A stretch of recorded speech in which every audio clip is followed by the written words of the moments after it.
Cara, você já parou pra pensar que o Brasil é onde tem mais motoristas cadastrados na Uber do que em qualquer lugar do mundo?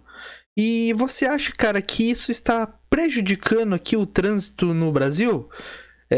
Pelo que eu vi aqui numa reportagem, parece que os motoristas de aplicativos é que são os grandes causadores do trânsito no Brasil. Mas, sem muita enrolação, cara, bora aqui pro vídeo aqui, pra reportagem. Bora acompanhar essa reportagem, vou assistir com vocês aqui e no final eu vou dar a minha opinião sobre essa reportagem, beleza? Bora lá então. O Brasil é o país com mais viagens e com maior número de motoristas da Uber. Apesar de facilitar o acesso, a expansão da plataforma gera impacto na mobilidade urbana ao incentivar o veículo individual no lugar do transporte público. Praticidade e preço acessível para quem precisa se deslocar nas grandes cidades do Brasil. Oportunidade de renda para quem precisa trabalhar. Os carros de aplicativo caíram no gosto dos brasileiros. De acordo com dados... Agora, pensa comigo, cara. Por que você acha que caiu tanto no gosto dos brasileiros? Deixa eu te contar uma situação aqui, cara. Há uns 15 anos atrás, certo? Quando você precisava de um carro para ir para algum lugar, alguma emergência, você tinha que pegar o telefone, ligar para uma central, uma pessoa ia te atender e falava que disponibilizaria um carro para você dentro de 50 minutos a 1 hora. Quando chegava esse carro, cara, era o olho da cara, era muito caro esse transporte. Sabe do que eu tô falando? Do táxi, cara. Então, o táxi antigamente era esse daí, cara. Demorava de 50 a 1 hora pra conseguir um carro e tinha que ligar. E hoje em dia, cara, você pega o teu celular, aperta um botão, dentro de 5 minutos, o carro tá aqui na tua porta, leva você pro teu destino com segurança, sem muito transtorno e num preço acessível, cara. Então, por esse motivo, sim, que está caindo tanto no gosto dos brasileiros o transporte por aplicativo, certo? Dados da empresa Uber, o Brasil é o país com mais motoristas que prestam o serviço para a plataforma. São quase 1,5 milhão de trabalhadores cadastrados. Aqui também estão 6 das 10 cidades com maior número de viagens. Se por um lado os aplicativos de serviço de transporte particular vieram para facilitar a vida de muitas pessoas, por outro, os impactos negativos são perceptíveis na mobilidade urbana, aumento de congestionamentos e concorrência para o transporte público. Você percebe um aumento do número de carros de aplicativo no trânsito? Muito, muito. Aumentou muito. Durante a semana tá péssimo. Péssimo, péssimo, péssimo. Final de semana mais tranquilo, mas nos 6 anos que eu trabalhei aqui, de semana bem complicado. Segundo... Cara, agora é o seguinte, né, cara? Você pensa comigo, nos últimos, 20 anos, cara, o trânsito vem só piorando. Cada dia mais, o trânsito vem piorando nas cidades. Uma porque, né, os governantes, eles não melhoram a questão de vias, de melhorar, de aumentar...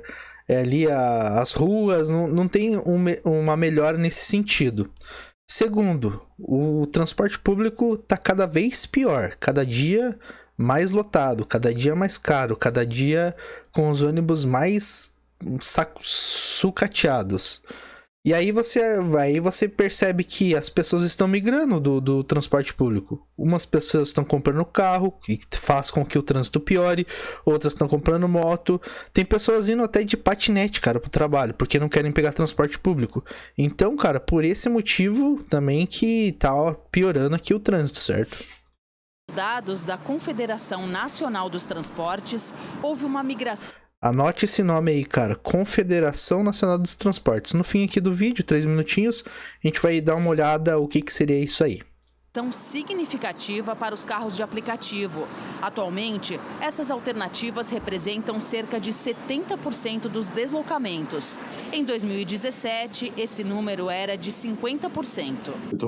Bom, então, aqui na reportagem você já percebeu que os transportes públicos das cidades perderam um rendimento, um faturamento de pelo menos 70% de lucro, certo? Por quê? Porque 70% menos das pessoas estão pegando transporte público, significa que 70% menos do dinheiro está entrando no bolso das empresas de ônibus, de transporte. Por esse motivo, eu acredito que seja um dos motivos que foi feita essa reportagem, né? Estão criticando os aplicativos porque tão chateadinho porque roubaram uma parcela da pizza, uma fatia da pizza dos transportes públicos, certo? De um sistema que ele emprega aí uma quantidade considerável de trabalhadores que dirigem sem parar. Isso, obviamente, tem um impacto para a segurança no trânsito, tem um impacto em termos de congestionamentos. A gente está vendo aí, com números bastante evidentes, que o trânsito piorou na maior parte das cidades do Brasil. Cara, o cara fala que tá piorando e tem números, só que eles não apresentam nenhum número. Ele simplesmente fala: ah, aqui, olha, aqui, ó, tá piorando por causa dos motores de aplicativo. Os números mostram. Que números? O cara não mostrou nenhum número. Então fica fácil, né, de falar. Quando você simplesmente fala alguma porcaria aí no ar e não coloca nenhuma evidência, né? Aí fica fácil. Mas será mesmo que é os motoristas que estão fazendo com que o trânsito piore? Eu acho meio difícil, né, cara? O transporte privado, ele superou o transporte coletivo.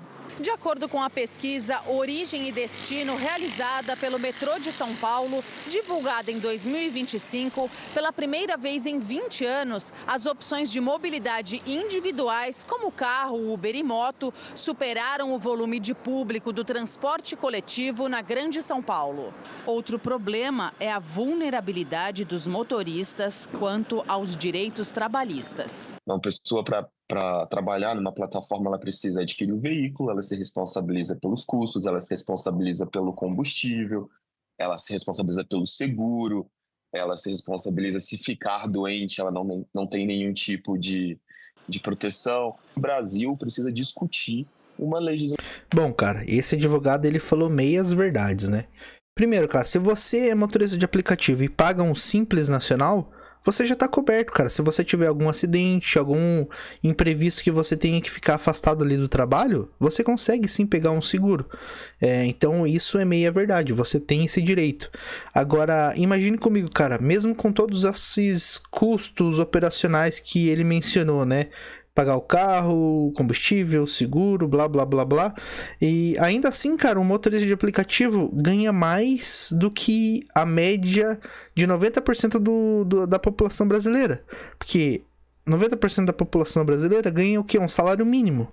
Trabalha 30 dias por mês, trabalha 12 horas por dia e ganha um salário mínimo. E um motorista, cara, ele consegue fazer um faturamento maior do que um salário mínimo. Isso aí você pode ter certeza, que ele ganha mais que um salário mínimo. Então, ainda assim, com todos essa oneração que ele comentou, ainda assim é mais vantajoso ser motorista de aplicativo do que trabalhar aí num subemprego ganhando um salário mínimo, né? Legislação específica para esse tipo de trabalhadores. No mundo ideal, a gente vai ter redes de transporte coletivo funcionando de maneira super acessível, eficiente, com qualidade, onde o transporte por aplicativos ele entra como um apoio complementar. Você sabe o que é... Bom, atualmente, pelo que a gente percebe, é ao contrário, né? A maioria das pessoas pegam um transporte por aplicativo e o transporte público é uma questão auxiliar, né? Cara, é meio difícil no Brasil o cara falar que seria o mundo ideal. Com certeza é o mundo ideal, mas no Brasil é difícil ocorrer isso aí. Pelo menos nos próximos 20 anos, né? E aí lembra que eu comentei com vocês sobre a empresa, não sei nem se é uma empresa, a CNT, certo? Cara, eu fiquei curioso e eu resolvi dar uma pesquisada aqui. Quem são os ex-presidentes dessa Confederação Nacional de Transportes, né? Do transporte. Então, cara, se você pegar aqui o primeiro honorário, o presidente aqui, o Clécio Soares de Andrade, o que ele era? Então, ele foi um dos fundadores, né, certo? Economista, administrador, e ele exerceu a presidência de um sindicato das empresas de transporte de passageiros de Belo Horizonte. Então, o primeiro presidente aqui era um sindicalista, certo? Vamos dar uma olhada no segundo, né? Vai que é outra coisa, né? Tiers Fattori Costa. O que ele era, né? Então foi um grande líder do setor, sua carreira no transporte aos 14 anos, contribuiu com o dinamismo sindical e destacou-se nacionalmente, certo? Foi eleito 4 vezes, blá blá blá. Ou seja, mais um sindicalista. Mas, cara, vamos pro terceiro, né? Então pode ser que seja só coincidência. Camilo Colla. Quem foi Camilo Colla? Então, Camilo Colla, na verdade, ele foi um empresário brasileiro, né? Eu acho que né? Deve ser vivo ainda. E foi fundador da Itapemirim. Itapemirim todo mundo conhece, é uma empresa gigantesca na parte de transporte rodoviário, certo?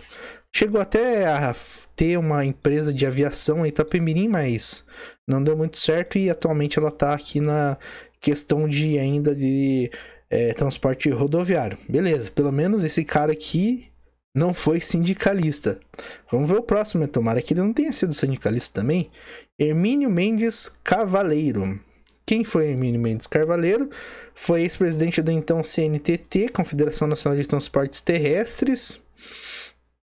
Iniciou atividade em Fortaleza e onde foi eleito secretário do Sindicato das Empresas de... Quem diria, não, cara? Ele foi sindicalista, olha só que interessante. E o próximo, cara, Fortunato Pérez Júnior. Talvez esse daí não tenha sido nada disso, né? Vamos ver o que ele foi aqui. Também foi um dos fundadores da Confederação Nacional de Transporte, tá? Venceu vários obstáculos, não? Que legal, hein? Nossa. Ele presidiu o SETCESP, Sindicato das Empresas de Transporte de São Paulo. Nossa, o cara foi sindicalista, hein? Nossa senhora. E o último aqui, pô, Adolfo Paulo Bastide. Vamos ver o que ele foi aqui. Então ele criou e presidiu vários anos o Sindicato das Estações Rodoviárias. Olha só. Ou seja... De 7, foi 1, 2, 3, 4, 5, 6... 6 presidentes, 5 foram notoriamente sindicalistas. E eles querem, por algum motivo, né? Supostamente, essa reportagem aqui foi comprada por eles, né? Supostamente. Para que falasse um pouco mal dos aplicativos aí, né? Para dar uma queimadinha aqui nos aplicativos de mobilidade. Só que, cara, né, 70% então da população tá começando a pegar aplicativo e tá deixando de pegar transporte público, cara. Por que será, cara? Vamos dar uma olhada aqui num primeiro vídeo. Por que será que estão utilizando mais transporte por aplicativo do que transporte público? Então esse primeiro vídeo aqui, ó, será que talvez, supostamente, eles estejam pegando para que não morra afogado dentro de uma galeria para pegar o transporte de metrô? Talvez seja isso, né, cara? Mas talvez não. Ou talvez eles estejam não querendo pegar aplicativo, transporte público, para que não seja pisoteada aqui dentro do metrô, né, cara? Porque tem pouca pessoa, na verdade. Cadê aqui mais vídeos aqui? Não. Os caras quase morrendo aqui. Não tem quase pessoas dentro do metrô, né, cara? Mas talvez metrô não seja uma boa ideia. Talvez seja uma boa ideia pegar ônibus, né? Metrô não é muito bom. Mas vamos pegar um ônibus aqui então, cara. Vamos ver aqui. Se a gente pegar um ônibus, talvez a gente não consiga entrar, né, cara? Então, talvez não seja uma boa ideia, então, isso aí também. Então, cara, por esse motivo que a maioria das pessoas, como eles mesmo comentaram na reportagem, 70% da população tá começando a pegar transporte por aplicativo. Por quê? Por aquilo que eu comentei. Você pega o teu celular, aperta um botão, dentro de 5 minutos tem um carro te esperando, com ar-condicionado ligado na maioria das vezes. E, cara, ele te leva pro teu destino com segurança e você fica bem tranquilo fazendo outras coisas, escutando uma música, vendo o celular, qualquer outra coisa, até chegar no seu sentadinho, né? No ar-condicionado, tranquilo, com cinto, até chegar no seu destino. E aí vem uma reportagem dessa e me fala que os motoristas de aplicativo estão prejudicando o transporte, estão prejudicando também o trânsito. Cara, tem cerca de 200 milhões de habitantes. Deixa eu ver até quantos habitantes tem aqui no Brasil. Habitantes no Brasil. tem 211 milhões de pessoas. Motoristas de aplicativos, conforme mesmo foi comentado, tem 1,5 milhão. Você acha que 1,5 milhão de pessoas pode prejudicar um trânsito das cidades? Detalhe, os motoristas de aplicativos sempre ficam espalhados na cidade, nunca ficam concentrados no mesmo lugar. Então, cara, é uma falácia do caramba essa reportagem, certo? Mas me diga aí, cara, você acha realmente que os motoristas estão prejudicando o trânsito no Brasil? E também, cara, comenta aí se supostamente essa reportagem foi comprada aí por algum sindicato para que dê uma queimadinha aí nos aplicativos, beleza? Grande abraço então e nos vemos no próximo vídeo. Fui!